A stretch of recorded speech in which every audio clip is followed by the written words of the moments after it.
जब इनकी टर्म 10/11/2004 को एक्सपायर हो चुकी थी जी सर, तो ये कर्नल साहब, ये जो अब्दुल्ला सिद्दीक साहब हैं, किस हैसियत से इजलास, सेक्शन 12 सवाल अभी नामुकम्मल है जी सर, ये किस हैसियत से ये कार्रवाई कॉल कर सकते हैं? चलें जरा जल्दी कर लेना प्लीज, हम आपसे सीधा सवाल पूछ रहे हैं। जी सर, वकील साहब, जी सर, एक बुनियादी सवाल का आपने जवाब नहीं दिया। जी सर, नहीं है सर, है, मान लीजिए नहीं है।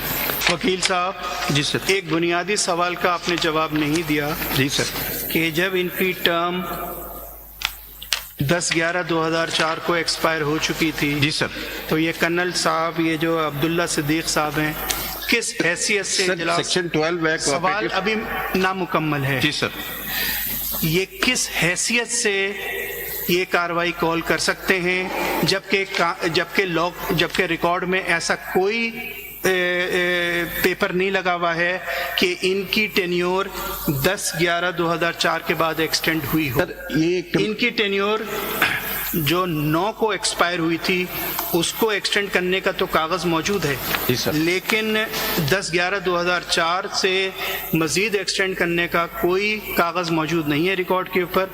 तो ये किस हैसियत से कार्रवाई कॉल कर सकते थे और किस हैसियत से जेर बहस तजवीज़ के नुकात पे रोशनी डाल सकते थे? जी सर, इसमें सर अगर आप सेक्शन 12 देखेंगे कोऑपरेटिव सोसाइटीज एक्ट 1925 का एनुअल जनरल बॉडी मीटिंग, ये जो एडमिनिस्ट्रेटर है उसने मीटिंग कॉल नहीं करवाई, बल्कि रजिस्ट्रार साहब ने उसको डायरेक्ट किया कि आप ये जनरल बॉडी मीटिंग करा के तो उनका फैसला ले कि क्या वो मर्जर के हक में हैं या नहीं है। ये मैं सेक्शन पढ़ देता हूँ। Every society shall within a period of 3 months after the date fixed for making up his accounts for the year under rules the rules of for the time being enforce all the general meeting of its members। वो meeting जो है registrar call कर सकता है उस general body की, उसके तहत ये मीटिंग कॉल हुई है जनरल बॉडी की मीटिंग। आप उसी पे रह रहे हैं, हमारे सवाल के जवाब ही नहीं देना चाहते हैं, ना दें, कोई बात नहीं। बार बार हम आपसे पूछ रहे हैं कि आपकी जो फाउंडिंग डॉक्यूमेंट है जी सर, उसमें कहाँ है, या कानून में दिखा दीजिए गुंजाइश। तो वहाँ तो कुछ नहीं है ना। एक सेकंड, कानून में तो स्पेसिफिक बार है, under the companies ordinance of 1984 भी बार है और द कोऑपरेटिव सोसाइटी एक्ट के अंदर भी स्पेसिफिक बार है। कहाँ है, कौन सा सेक्शन है? सेक्शन 15 एट द टाइम तो 2 और मोर सोसाइटीज का अमलगमेशन हो सकता है, सिर्फ हो सकता है। और जो कंपनीज ऑर्डिनेंस का 1984 का सेक्शन है उसमें 4 सबसेक्शन 2 है जो स्पेसिफिकली बार करता है कि कोई कंपनी किसी सोसाइटी के साथ बिजनेस में मर्ज नहीं करे। तो SCCPA ने इनके खिलाफ कोई एक्शन लिया? नहीं पता। चलें, तो ये गैर कानूनी है, अभी भी आप कह रहे हैं कानूनी था। सर इसमें जो ऑर्डर हुआ ना सिंगल बेंच साहब, उसमें उन्होंने इसको गैर कानूनी, आप इधर उधर ना जाइए ना, मैं ऑर्डर की बता हम जरा जी तरीके से चलेंगे ना। जी सर, पहला सवाल आपके सामने हम छोड़ के गए हैं, कब से 2 महीने गुजर चुके हैं इस बात को। मर्जर का दिखा दीजिए कि कंपनी ये सोसाइटी कर सकती थी मर्जर प्राइवेट लिमिटेड कंपनी में। अगर उसके रूल्स में नहीं है तो फिर कानून में गुंजाइश होगी। यही 2 जगह है, और तो कोई तरीका नहीं होता है, हमें पता नहीं है कोई और तरीका होने का, तो दोनों जगह नहीं है। सर उसमें उसके लिए 67 का नोटिफिकेशन हुआ ना सर, जिसके तहत एग्जेम्पशन दी गई रूल 15 से, और उसके बाद अलाउ किया गया कि ये मर्ज की जाए। पेज 20 अगर आप देख लें 27। सर क्या फैसला हुआ इसमें? 304 मेंबर जो फैसला बता दें। इसमें उन्होंने कहा जी कि ये मर्जर कर देना चाहिए। किधर है ये सर? ये सर जो इजलास की कार्रवाई शुरू होती है पेज 291 से, और ये सारे उन्होंने अमूर उसको डिस्कस किए, और इसकी जो है पेज 294 पे है वोटिंग जब हुई है सर। मेम्बरान की अक्सरियत ने तजवीज़ के हक में राय दी। 304 के इज्तिमा में से सिर्फ 14 मौजूद मेम्बरान ने मुखालफत में वोट दिया। ये पेज 294 पे इस तजवीज़ के मुतालिक सर ये कि इसको बैरियर टाउन के साथ मर्ज करना चाहिए। वो कहाँ है सर? ये सारी तजवीज़ में आता है ना सर। ये इसकी जो रेलिवेंट लाइंस आती है ये पेज 292 पर, ये जो मुश्किलात लिखने के बाद उन्होंने लिखा सर इन हालात में पेज 293 पर आता है, इन हालात में इनका मुतालबा पूरा करना नामुमकिन था। गुलशन आबाद वालों ने अपना इरादा भी इस तरह जाहिर किया कि मेम्बरान जितनी रकम दिए जाएंगे उतनी डेवलपमेंट करते जाएंगे। ये एजेंडा किधर था इसका मीटिंग का? ये एजेंडा सर, ये मैं आज करता हूँ। ये एजेंडा ये शुरू होता है सर पेज 291 से। 275 पेज है ना अभी, इसमें एजेंडा लिखा हुआ ठीक नीचे जी। ये सर एजेंडा जो आता है, जी चलें आगे बढ़िए। ये पेज 292 से 292 से आगे बढ़िए। सोसाइटी के पास इस वक्त 2828 कनाल जमीन मौजूद है। इसमें से 1084 कनाल नॉर्थ सेक्टर में, 1798 कनाल साउथ सेक्टर में जमीन मौजूद है। नॉर्थ सेक्टर में 60 से 70% सड़कें बनी हुई हैं, 50% सीवरेज और वाटर सप्लाई। भैया आपसे हम कह रहे हैं आगे बढ़िए सर। इसमें मैं ये कह रहा हूँ कि आपके सोसाइटी में रूल्स में पावर है मर्जर का या नहीं? सर बिल्कुल है, दिखाएं वो सर। मैं जनाब को अर्ज करता हूँ,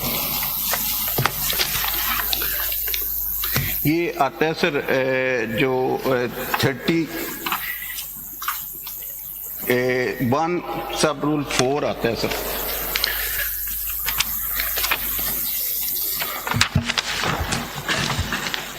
कानून का या आपके अपने? सर जो बाईलॉज है, बाईलॉज जी 31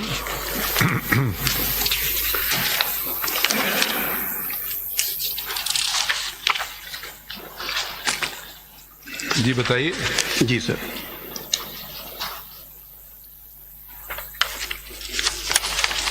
जी मस्जिद का पास का पार जी सर।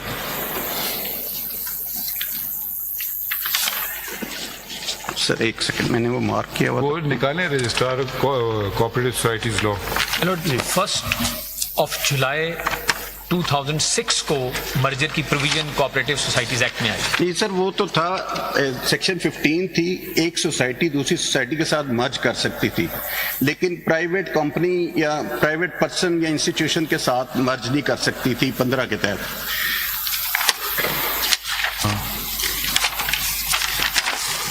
तो इसमें कोई गुंजाइश नहीं है उसमें सर सिर्फ 67 सेक्शन थी कि जो गवर्नमेंट ऑफ पंजाब उसको एग्जेम्पशन दे सकती थी। एग्जेम्पशन फिर का उसका बकायदा ऑर्डर हुआ एग्जेम्पशन का, वो पेज 27 पे अवेलेबल है मेरी कंसाइज स्टेटमेंट पे।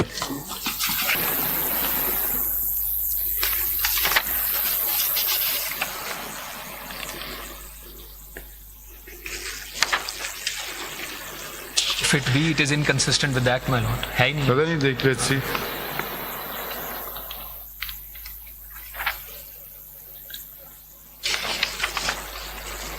ये सवाल हम आपको छोड़ के गए थे 16 जनवरी को। जी सर। तो आज है मार्च की तारीख, आज 20 मार्च हो गई है, 2 महीने हो गए। ना कानून में था ना आपके सोसाइटी में था।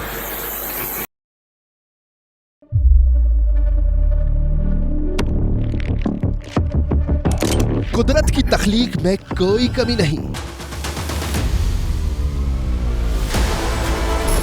बस देखने वाली नजर चाहिए। कुदरत के बनाए इस निजाम में कौन है फसादी और कौन कर रहा है हक की मनादी? Absolutely not. कुदरत की सब पर नजर है। मजलूम की आह हो या सालिम पे पर्दा, कुदरत की नजर से ओझल नहीं। कुदरत का ऐसा ही एक शाहकार है जो नजर भी रखता है और पल पल की खबर भी। बराह रास्त जलसे हो या रखनी हो पाकिस्तान समेत दुनिया भर की खबरों पर नजर, तो अभी सब्सक्राइब करें YouTube पर डेली कुदरत को, या फिर फॉलो करें सोशल मीडिया पर डेली कुदरत को, और रहें हर लम्हा बाखबर। कुदरत हर वक्त बर वक्त।